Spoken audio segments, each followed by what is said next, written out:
Ok, a ver, estábamos hablando justamente de estas designaciones de Watson y Crick, que diseñaron la doble hélice, bla, bla, bla, bla, bla. Pero aparte necesitaron de ayuda de alguien más, en este caso de Chargaff, que él se puso a analizar de manera numérica cómo era el contenido de estas bases. Y encontró algo bien interesante. Él encontró que por cada adenina tenía que haber una timina. Y por cada guanina tenía que haber una citosina. Entonces dijo, pues la cantidad de adenina es igual a la de timina y la cantidad de guanina es igual a la de citosina. Y con esto creó la regla de Chargaff, que dice, la suma de la adenina más guanina me tiene que dar igual a la suma de la timina más citosina, ¿de acuerdo? Y vamos a ver algo bien interesante, porque como son iguales, vamos a ver que la relación de adeninas, timinas y citosinas, guaninas es la misma en el sentido de igualdad. Vamos a hacer un ejercicio para que quede un poco más claro. Miren, me dice, si una molécula de DNA de doble hélice presenta un 15% de timina, ¿cuál sería el porcentaje de las bases restantes? Es decir, ¿cuánto hay de adenina? ¿Cuánto hay de guanina? ¿Y cuánto hay de citosina? Según Chargaff, nos decía, por cada timina tiene que haber una ¿qué? Adenina. Exactamente, una adenina. Entonces, si tengo el 15% de timina, ¿cuánto debo de tener de adenina? El 15%. El 15%. Es decir, mi 30% es igual a timina más adenina. ¿De acuerdo? ¿Hasta ahí queda claro para todos? Sí. Entonces, mi otro 70%, ¿de qué debe ser? Guanina, Citosina. Exactamente. Citosina más guanina. Y entonces, ¿cuánto tiene que ser? Si sé que citosina es igual a guanina. 35. De cada uno. Exactamente. ¿De acuerdo? ¿Queda claro para todos? Sí. Perfecto. Profe. Muy bien. Pues estos son los tipos de ejemplos o de problemas que les van a preguntar en el departamental. ¿De acuerdo? Miren, vamos a poner este ahora. Dice, si una molécula de DNA de doble hélice de DNA tiene un contenido de guaninas más citosinas, 56%. ¿Cuánto tengo de guaninas y cuánto tengo de citosinas? 28 y 28. Muy bien. ¿Y cuánto tengo de adenina más timina? 22 y 22. Ok, es 44 y ya al final me dicen que adenina son 22 y de timina son 22. ¿De acuerdo? Y es correcto. Ahora, yo les estoy manejando los porcentajes. ¿Qué pasaría si yo les digo, yo tengo, supongamos, en este, yo tengo 1000 pares de base y 15% son timinas. ¿Cuántos pares de base de timinas tengo? No porcentual, en pares de base. 150. Perfecto. ¿Y cuántas tengo de adeninas? 150. Lo mismo, 150. Exactamente. ¿Citosinas? 350. ¿Y guaninas? 350. ¿De acuerdo? ¿Queda claro, muchachos? Les pueden manejar porcentajes y les pueden manejar números. Aquí manejamos enteros. Les pueden decir, ay, tengo, no sé, 4,680 pares de base. Y sé que el 10% son timinas. Y ya de aquí tú haces la relación, pues, bueno, pues el otro 10% tienen que ser adeninas, y tengo que entonces el 80% son guaninas más citosinas, y sé que 40% son guaninas y 40% son citosinas, y ya nada más sacas el 40% de esto y el 10% de esto, y ya con eso tienes el resultado. ¿De acuerdo? ¿Queda claro para todos, jóvenes? Sí, profe. Muy bien. Entonces ya, ahí está, son bastante sencillos, hay que nada más repasarlos. Y miren, esto es lo que les decía del enlace fosfodiéster. Este enlace fosfodiéster, es más, no lo voy a borrar, pero no lo voy a ver aquí, justamente en esta parte, porque me interesa que lo veamos todos. ¿Ok? Vamos a dibujar lo más sencillo, que en este caso va a ser una base nitrógeno, un nucleótido, ¿de acuerdo? Ahí está. Ah, ya sé. Vamos a dibujar una base nitrogenada de DNA. Y en esta vamos a tener que pegado una adenina. ¿De acuerdo? Esta es mi base nitrogenada. Sería adenina. ¿Esto qué tipo de enlace es? Para ir nombrándolo. Glucosídico. Perfecto. En el carbono 2, ¿qué tengo? Si es DNA. Hidrógeno. Hidrógeno. Perfecto. En el carbono 3, ¿qué tengo? Hidroxilo. Hidroxilo. Perfecto. Y en el carbono 5, ¿qué tengo? Fosfato. Fosfato. Perfecto, muy bien. ¿De acuerdo? Este es 5' y este es 3'. Ahorita van a ver por qué le estoy dando esa nomenclatura. Ahora, voy a dibujar otro nucleótido. Bien bonito. Lo mismo, pero en vez de pegarle adenina, le voy a pegar una citosina. ¿De acuerdo? Es otro nucleótido. Es de DNA, hidrógeno, OH, y en el carbono 5 voy a pegarle otro fosfato. ¿De acuerdo? Ahí está. ¿Están conscientes que este es un nucleótido 1 y este es un nucleótido 2? ¿No hay ninguna duda en eso? No. No. Perfecto. ¿Qué va a ocurrir? Lo que ocurre en el DNA es algo bien bonito.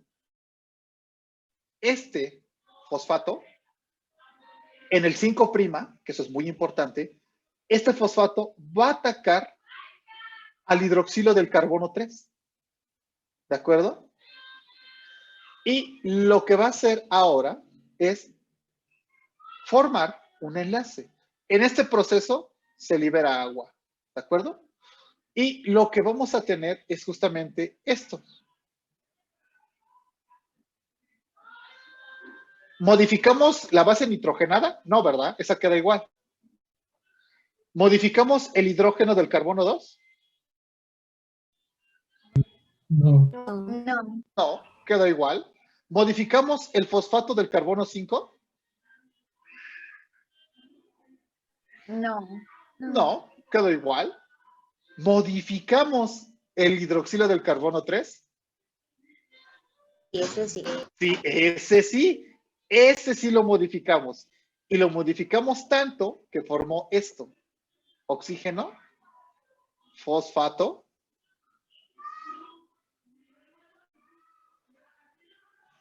y... Ay, lo dejé muy alejado. Lo dejé muy alejado. Ahí está. Y es rojo. Perfecto. Y este va a estar pegado ahora al carbono 5 del otro nucleótido. Aquí la citosina, aquí está el hidrógeno, y aquí el hidroxilo sigue intacto. ¿Lo modificamos este hidroxilo? No. No. Lo único que modificamos fue el 5' de acá. ¿De acuerdo? Este pequeño enlace que se formó, esto es lo que llamamos un enlace fosfodiéster. ¿De acuerdo? Este es el enlace fosfodiéster. ¿Cuándo ocurre un enlace fosfodiéster? Muy fácil. Cuando el fosfato del carbono 5' ataca al hidroxilo del carbono 3'. ¿De acuerdo? Que sería prácticamente este proceso. ¿Queda claro, muchachos, cómo se forma un enlace glucosídico, digo, un enlace fosfodiéster? Sí. ¿O alguien tiene una duda? No. Perfecto. Muy bien. Pues ya con eso tienen una hebra ganada. ¿De acuerdo? Eso es lo que ocurre. Ocurre este enlace fosfodiéster. Y pues prácticamente este enlace fosfodiéster es el que mantiene unida a una sola hebra de DNA. ¿Qué mantiene unida a las dos hebras? Fuentes de hidrógeno. Perfecto. Muy bien, perfecto. De acuerdo. Esto es lo que ocurre. Entonces, muchachos, vean que no ocurre en el enlace fosfodiéster cuando estamos sintetizando DNA. Vamos a verlo más adelante. Lo que ocurre primero es que tiene que haber un pareamiento de las bases. Y cuando hay un pareamiento de las bases, se empieza a formar este enlace fosfodiéster. Si no hay pareamiento, no se forma nada.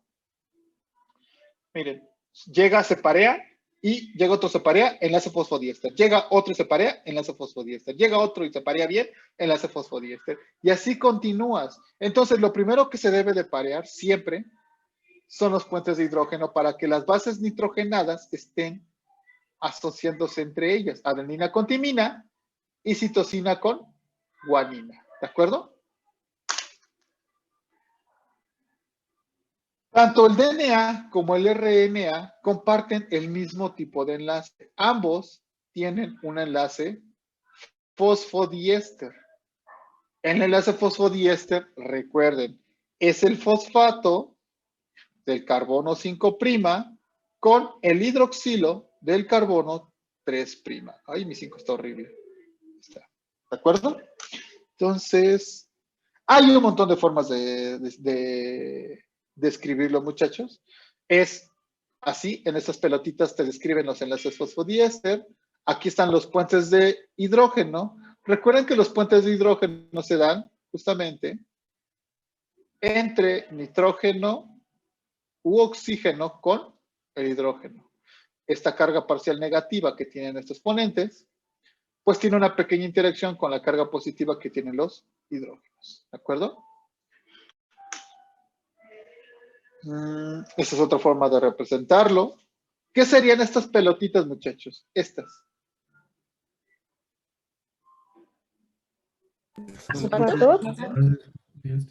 Los fosfatos, pero en realidad son ¿qué? Los enlaces fosfodiéster. Muy bien.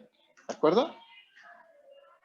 Y bueno, estos enlaces fosfodiéster y estos enlaces por puentes de hidrógeno de las adeninas con timinas y citosinas con guaninas son los que le dan un torcimiento al DNA. Vamos a ver que estas bases nitrogenadas ocasionan que el DNA tenga giros, tenga torcimientos constantes. Y nosotros ocasionemos que este DNA gire hacia la derecha. Y el contenido de estas bases nitrogenadas lo que va a ocasionar es que se generen dos giros. Un giro mayor y un giro menor.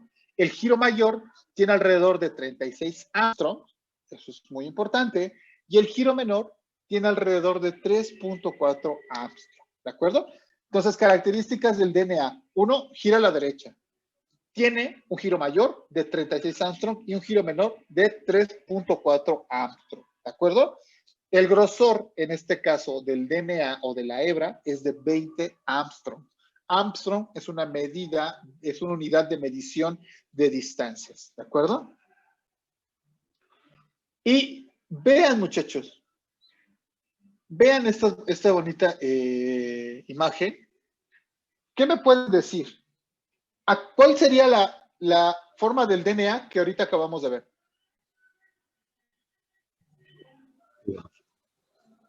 La B. Muy bien, la B. ¿Por qué dijiste que la B? Por los giros que tiene. Los otros Giro están mayor. como bien más B, sí. Ok, vean, ¿cuál es la diferencia entre la forma B y la forma A? ¿Qué tienen de diferente? Separación entre cada giro. Ok, ¿cuál tiene más surcos mayores y menores? La A tiene menores, ¿no? Ajá, la A tiene tiene más menores. Ahora, el giro de la A y la B, ¿hacia dónde es? Hacia la derecha. Muy bien. ¿Y la forma Z? Hacia la izquierda. Hacia la izquierda. Muy bien. La forma B es la forma natural del DNA que se le conoce. La forma A es la forma deshidratada del DNA. Y la forma Z es la forma transcripcionalmente activa. ¿De acuerdo? Vamos a ver cuando estemos viendo tanto replicación como transcripción, que el DNA lo vamos a abrir, pero al momento de abrir, vamos a generar un torcimiento negativo. Ese torcimiento negativo es la forma Z, ¿de acuerdo? Vamos a verla cuando veamos replicación y transcripción. Vamos a recordar justamente este giro inverso del DNA. Es tan importante esta orientación del DNA, estos giros, estos surcos, es todo, porque si ocurre algo mal, empezamos a tener cáncer, empezamos a generar, digamos, algunos pueden generar enfisema, un desbalance hormonal, pueden generar enfermedad de Huntington, degeneración macular, cáncer en sangre, lupus, esclerosis lateral amiotrófica, padecimiento de Crohn. Entonces, cualquier error donde la estemos así literalmente regándola, por mínimo que sea, puede tener impactos muy fuertes en nuestra salud y tener pues, prácticamente un padecimiento bastante grave. Y bueno, el DNA, recuerden que es el DNA normal, que el que gira tiene justamente sus distancias, que va de giro mayor, giro menor, giro a la derecha, es el helicoidal. El DNA B es el que más tenemos. El DNA es similar al DNA B, simplemente que en un estado deshidratado, en el cual no hay tanta agua y el contenido de sal es mucho mayor. Y el DNA Z, bueno, es el que gira a la izquierda, no gira a la derecha, y es el que es transcripcionalmente activa. Hay otras formas de DNA, hay DNA de triple hélice, hay DNA de cuadrúplex, hay un montón de tipos de DNA que tienen funciones distintas, ¿de acuerdo? No nos interesa verlas, pero me interesa que sepan que existen, ¿de acuerdo? También el DNA tiene algo llamado secuencias palindrómicas. ¿Alguien sabe qué es un palíndromo? Palabras que se Que a dicen la hora al que revés. lo lees, ajá. Palabras que tienen el mismo sentido de derecha a izquierda que de izquierda a derecha. ¿Sí o no? Sí. ¿Cómo ligar es ágil? O reconocer es reconocer. También tiene justamente este palíndromo. Pues en el DNA existen estos palíndromos. Entonces, el hecho de que existen esos palíndromos o algo también de que existe se llaman repeticiones o repeticiones de espejo. Si ustedes pusieran un espejo aquí, imaginariamente, pues prácticamente esta secuencia sería la misma, pero de forma contraria. En este caso sería una visión de espejo. Estos palíndromos o estas repeticiones de espejo, pues al final pueden generar algo llamado esto, vean, es más, creo que lo marqué, sí. Esta formación, esta interacción de estas dos regiones, esto se le llama horquilla. También se le llama región tipo arpina. ¿De acuerdo? Yo lo conocí como arpina, pero es una traducción un poco errónea porque no hay como que una traducción literal de harpin. Lo manejamos como arpina, pero en realidad es una región tipo arpin.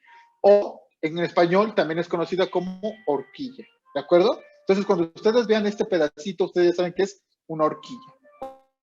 ¿Ok? Y bueno, pues el DNA es de doble cadena y si tienen regiones espejo, regiones palindrómicas, pues puede generar este tipo de horquillas o de regiones tipo RP. ¿De acuerdo? Que al final vamos a ver, eso es muy característico de cierto tipo de estructuras como el RNA ribosomal, de transferencia y mensajero. Una característica de este DNA de doble cadena, bueno, pues son los procesos de desnaturalización. Es decir, podemos romper el DNA y abrirlo completamente y pues después, si nosotros enfriamos eso, puede volverse a unir. Tiene esta capacidad de desnaturalizarse y renaturalizarse. Es una gran propiedad que tiene el DNA. Y de hecho, si ustedes mezclaran DNA de una muestra con otra, tendrían tres tipos de mezcla. Uno serían las regiones rojas, otras serían las regiones azules y obviamente donde hubiera secuencias que son ¿cómo se dice? Que se aparean o que son similares, van a formar este tipo de horquillas dúplex de distintos colores. Entonces, esto habla de que las regiones pueden tener ciertas secuencias similares y con esas secuencias similares poder interaccionar, ¿de acuerdo? Entonces, el DNA se puede desnaturalizar y renaturalizar sin ningún problema, con cuestiones de temperatura. De hecho, se hace en las reacciones de PCR, estas reacciones de cadena de polimerasa que utiliza para detectar SARS-2 o cualquier tipo de enfermedad por RNA, se utiliza justamente las propiedades de desnaturalizar y renaturalizar el DNA y el RNA. Y bueno, si ustedes pudieran ver justamente cuánto DNA tiene un bacteriófago, estos que infectan a las bacterias, bueno, se vería más o menos así, se vería muy bonito en una microfotografía, y así se vería una bacteria. Vean la cantidad de DNA que puede tener una bacteria, son cantidades industriales. Ahora imagínense nosotros, que somos células eucarióticas, que somos mucho más grandes. De hecho, nosotros tenemos 2.3 metros de DNA en cada núcleo. ¿Cómo metes 2.3 metros de DNA en un pequeño núcleo? Aquí viene hablando justamente lo de la supercompactación del DNA. ¿De acuerdo? Terminamos con esta presentación, muchachos, que es bastante sencilla. Nos da un preámbulo. Sí, guárdalo. Que la modifique. Y viene esto, muchachos. A ver, aquí viene algo bastante pesado, jóvenes, porque esta presentación es muy larga, muy larga. Son 137 diapositivas. Entonces, voy a tratar de hacerla lo más suave posible para tener justamente esta distribución de la información. ¿De acuerdo? Entonces, va a ser un poco larga. Entonces, es mejor comenzar de una vez. ¿De acuerdo? Son 10 para las 7. Vamos a darle hasta donde veamos que ya estamos quebrando y ya le dejamos hasta ahí. ¿Les parece bien? Sí, profe. Sí, está bien. Pues, perfecto. Bueno, esta presentación habla de genes y cromosomas, pero también habla de compactación del DNA, por eso es tan larga. ¿De acuerdo? Sí. Ok. A ver, cuando nosotros hablamos de genes y cromosomas, tenemos que hablar justamente del dogma central de la biología molecular. Este dogma central que ya no es tanto dogma. Este dogma o esta visualización del sistema de comunicación desde el núcleo hasta la proteína es algo que ya se ha establecido. Cuando se descubrió el DNA, se encontró que el DNA podía dividirse por sí solo. Entonces, a esa duplicación del DNA por sí solo se le llamó replicación. ¿De acuerdo? Después se entendió que del DNA se transforma esta doble hélice de DNA a una sola hebra de RNA. A ese proceso se le llamó transcripción. Pasar de DNA de doble hebra a RNA de una sola hebra. Después se descubrió que el RNA todavía se va a leer y se va a transformar en algo llamado proteína. El cambio de RNA a proteína se le denominó traducción. ¿De acuerdo? Entonces, replicación se divide el DNA. Transcripción se transforma el DNA a RNA. Y de RNA a proteína es traducción. Después, cuando llegaron los virus, cambiaron las cosas. Se dieron cuenta que el RNA también podía replicarse. Es decir, el propio RNA de algunos microorganismos, en específico estas partículas microscópicas que son virus, pues podían replicar su RNA y todavía podían hacer algo más increíble. Podían pasar de RNA a DNA. Y entonces dijeron, ¿y entonces cómo llamamos eso? Y alguien dijo muy acertadamente, bueno, pues le vamos a llamar transcripción inversa, porque va del otro lado. ¿De acuerdo? Entonces los virus vinieron a cambiar justamente cómo comprendíamos el dogma central de la biología molecular.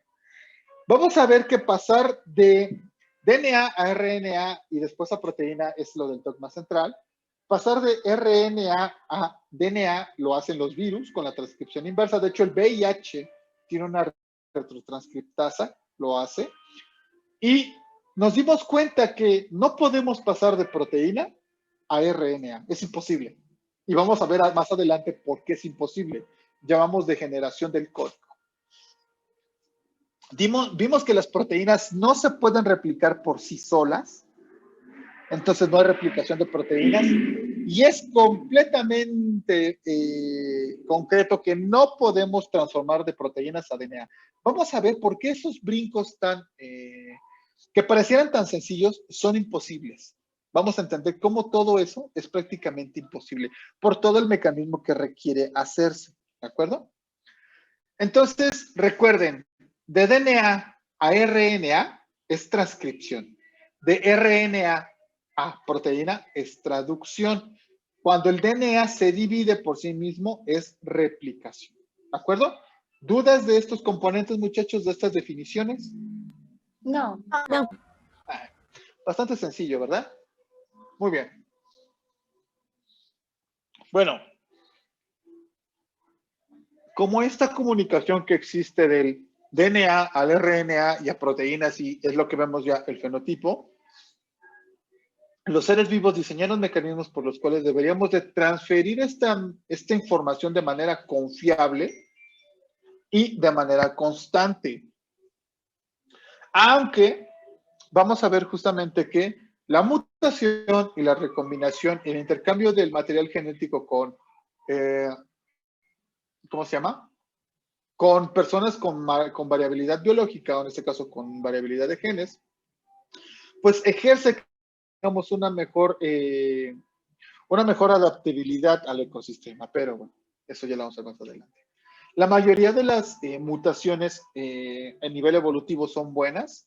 Las mayorías de las mutaciones en nivel individuo no son tan buenas, pueden causar enfermedades. Y vamos a ver en segundo año que gran parte de los anticuerpos que ustedes generan son por mutaciones. Acuérdense de mí, de dos proteínas, RAC1 y RAC2. Las van a ver en segundo año y se van a enamorar de ellas, porque son las causantes de todo el repertorio de anticuerpos que ustedes puedan tener. Son los causantes de que puedan generar anticuerpos contra COVID-19, son los responsables que puedan generar anticuerpos contra tuberculosis, contra todas las enfermedades, ¿de acuerdo? Incluso son responsables incluso de algunas patologías que son enfermedades autoinmunes.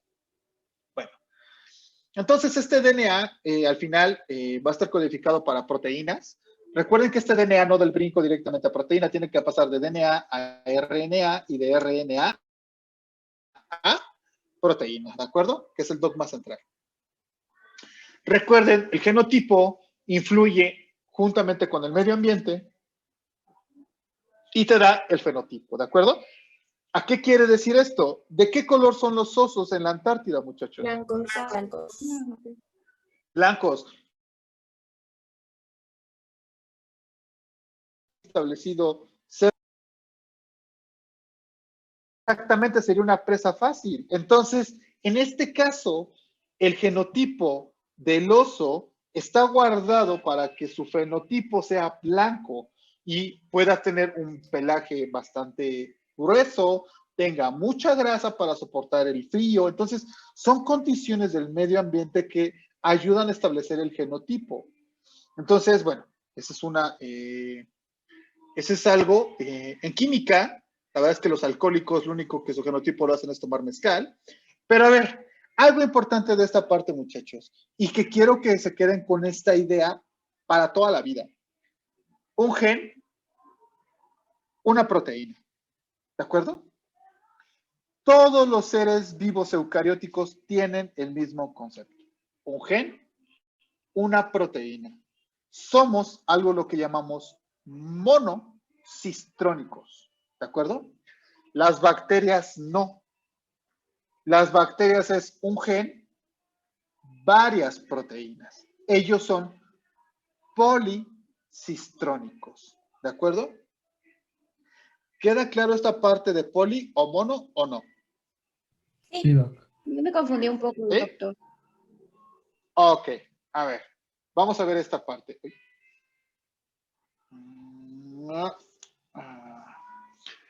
Supongamos. A ver, si yo tuviera un gen, supongamos un gen A, al final voy a obtener un RNA, porque esto es DNA, recuerden, un RNA A, y de esto voy a obtener una proteína A, ¿de acuerdo? Muy bonito. Ahí. Esto se le llama monocistrónico, porque es un gen, una proteína. Esto es para todos los organismos eucarióticos. Ninguno se salva, ¿de acuerdo? Pero las bacterias son un poco diferentes. Ellas tienen un gen, pero en este gen pueden tener A, B, C, D y E. Generan un RNA también con los segmentos A, B, C, D y E. Y obtienen la proteína A, obtienen la proteína B, obtienen la proteína C, la proteína D y la proteína E. ¿De acuerdo? Varias proteínas. Entonces, un gen, varias proteínas. Esto se le conoce como policistrónico. ¿De acuerdo? Estas son las bacterias. ¿Qué pasó, Eduardo? Doctor, ¿y no se puede que una proteína esté hecha por varios genes? Una proteína esté hecha por varios genes. Claro que sí. Claro, claro. Sí, que tengas un gen, otro gen y otro gen, y al final obtengas un cúmulo de proteínas de distintos genes. Sí, sí se puede. De hecho, hay uno, el MHC2, que es el complejo de histocompatibilidad tipo 2, y el MHC tipo 1. Los complejos de histocompatibilidad tienen distintos tipos de genes y al final se anclan entre ellos. También están algunos de las proteínas del complemento, que también todo esto lo van a ver en segundo. Claro que se puede. ¿Y es posible tanto en euca como en procariotas? En procariotas es muy difícil. De hecho, no conozco ninguna proteína que sea de ese tipo en procariotas. Pero que no la conozca a que no exista es distinto. Entonces la busco y te lo platico, ¿vale? No, ¿de qué? Entonces, a ver, todos, ¿queda clara la parte de monocistrónico y policistrónico? Sí, ahora sí. Sí. Ah, perfecto, muy bien. Bueno, continuamos. Entonces, un gen, una proteína, monocistrónicos. Ya tenemos justamente esta parte. Ahora viene la parte bonita, muchachos. Ya vimos esto, puentes de hidrógeno, enlace fosfodiéster. Recuerden, el puente de hidrógeno son enlaces débiles, sí, pero son muchos enlaces. Entonces esto, pues prácticamente mantiene unida muy bien directamente a las hebras de DNA. ¿Ok? Ya vimos esta parte. Recuerden, la única diferencia entre DNA y RNA es justamente este.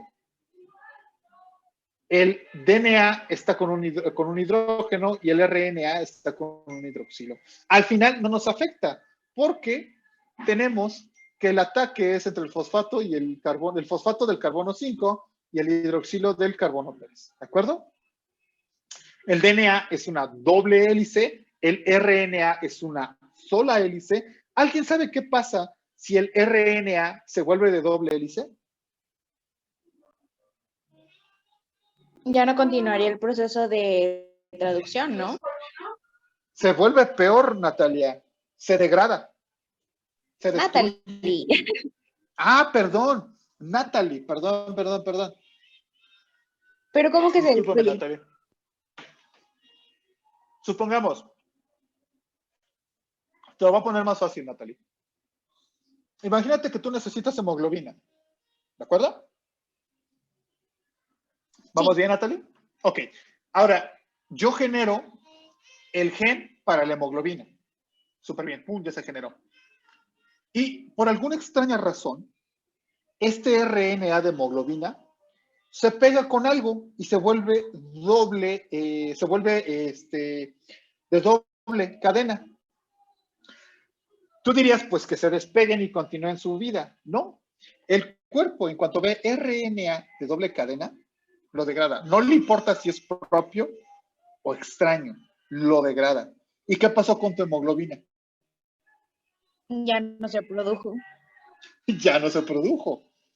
Esta forma de generar dobles hebras de RNA lo hace el cuerpo humano y se le llaman RNA.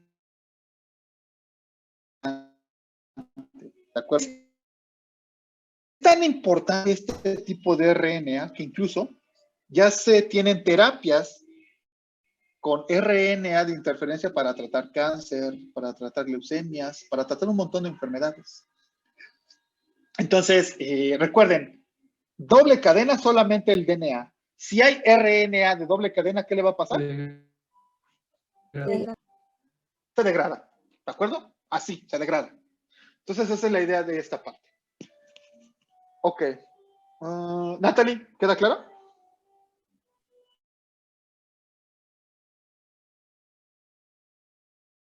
Estas son dos características. El DNA es una doble cadena. El DNA está unida prácticamente por puentes de hidrógeno y uniones de cada hebra son enlaces fosfodiéster. El RNA es una ribosa, el DNA es una desoxirribosa y regularmente el RNA debe de ser de una sola hebra, no puede ser de doble cadena. Si es de doble cadena, vale gorro y se muere. ¿De acuerdo? Se degrada. Las bases nitrogenadas también son muy importantes. La del DNA, ya dijimos, adenina, timina, citosina, guanina. Y las del RNA tienen que ser adenina. Aquí ya no hay timina. Se cambia por el uracilo, citosina y guanina. ¿De acuerdo? Muy importante. Nucleótido que se encuentra, o base nitrogenada que se encuentra en el RNA y no en el DNA. ¿Cuál sería la respuesta? Uracilo. Perfecto. Muy bien. Si yo les dijera, es una ribosa que se encuentra en este tipo de estructuras tridimensionales. ¿RNA o DNA? RNA. Una RNA. RNA, recuerden, ribosa. Si yo les dijera, es una desoxirribosa y es de doble cadena. DNA. Ok, perfecto. Así les pueden hacer esas preguntas, entonces hay que estar atentos, ¿de acuerdo? Y hay algo bastante más complicado, muchachos. ¿Ustedes pensarían que el DNA es difícil? No, jóvenes. El difícil es el RNA. Es hijo de su madre, es complicado lo que le sigue. Muy, muy complicado, ¿de acuerdo? Porque el DNA, pues hay DNA B, DNA A, DNA Z y ya. Pero el RNA es la cúspide de la complejidad, porque va a haber RNA mensajero, RNA de transferencia y RNA ribosomal. Vamos a ver que estas herramientas vamos a ocuparlas en la traducción.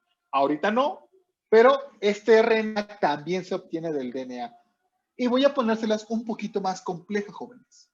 Porque hay RNA mensajero, ribosomal, heterogéneo nuclear, pequeño citoplasmático, mirna, sirna, pirnas. Hay un montón de RNAs, jóvenes. ¿Y qué creen?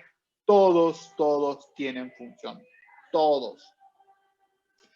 Vamos a ver que los RNAs, los cuales no se traducen a proteínas, es decir, solamente tienen una función, no se traducen, no van a terminar como proteínas, son el RNA ribosomal o ribosómico, el RNA de transferencia o RNAT, el mirna, el sirna, que son RNA de interferencia, los dos, y el RNA pequeño nuclear, y están los que sí traen información y se van a traducir a proteínas, que son los RNA mensajeros, ¿de acuerdo?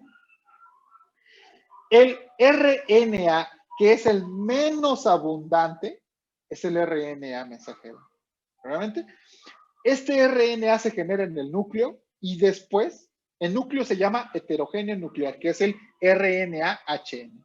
Cuando madura, cuando se le modifica, que vamos a ver qué modificaciones son más adelante, y sale al citoplasma, este RNA se le llama RNA mensajero maduro. ¿de acuerdo? Este RNA es el menos abundante y tiene un problema. Se degrada muy, muy fácil, ¿de acuerdo? Es prácticamente, si tú ves, y de hecho yo me ha tocado, yo extraigo RNA de cualquier tejido, célula, animal, y tantito le subes la temperatura, pinche RNA ya se desnaturalizó y no te sirve para nada. Es muy inestable. Entonces, siempre se debe de tener cuidado con este RNA. Y no solamente in vitro, sino in vivo. Es bien difícil de que este RNA esté durante mucho tiempo. El otro tipo de RNA que no es informativo, pero es con función o actividad catalítica, es el RNA ribosomal. A diferencia del mensajero, que es el menos abundante, el RNA ribosomal es el más abundante. De todo, el RNA representa el 75%, ¿de acuerdo? Es el encargado de sintetizar las proteínas. No se preocupen ahorita, no se pierdan, simplemente quiero que vean la función, las características y el mecanismo de cómo lo hace, lo vamos a ver hasta la traducción. Ahorita no. El otro RNA es el RNA de transferencia. Van a ver que este RNA, su característica es que va a traer en un extremo, van a traer los aminoácidos, que vamos a hacerlo para sintetizar las proteínas, ¿de acuerdo? Entonces no se preocupen, también lo vamos a ver paso por paso. El pequeño RNA pequeño nuclear sirve para remover intrones. Vamos a ver qué es un intrón y por qué tenemos que removerlo. Y forman de algo llamado spliceosoma, que es la remoción de estas regiones no codificantes. Regularmente en el DNA tenemos dos regiones, un exón y un intrón. El exón es el de la información, es la carnita. Y el intrón es el hueso, es lo que no nos interesa, lo que no trae información, ¿de acuerdo? Entonces lo que tenemos que hacer es de esta carnita quitarle el hueso, que sería el intrón, y quedarnos con la pura carnita, que es la que como tal sería el gen que vamos a estudiar, ¿de acuerdo? Y el otro tipo de RNA, que es el interferente o los mirnas, son el mirna, el sirna, el pirna, y esto tiene que ver justamente con las proteínas a las cuales se ancla. Natalie, ¿te acuerdas que te dije que el RNA se puede formar de doble hebra? Sí. Bueno, el otro que se pega son estos pedacitos llamados RNA de interferencia. Cuando este RNA de interferencia se pega al RNA mensajero de la hemoglobina, se degrada y ya no hay hemoglobina. Y así para cualquier tipo de proteína o cualquier tipo de RNA que tengamos en el sistema. ¿De acuerdo? Ok, muchachos, vamos a dejarlo hasta acá. Me interesa repasar lo del RNA, pero la neta es que ya tenemos la carga un poquito pesada. Me interesa que también lean esto para que no lleguemos ahorita en blanco. ¿De acuerdo? Entonces, vamos a dejarla hasta aquí. La siguiente clase terminamos RNAs y todo lo que tengamos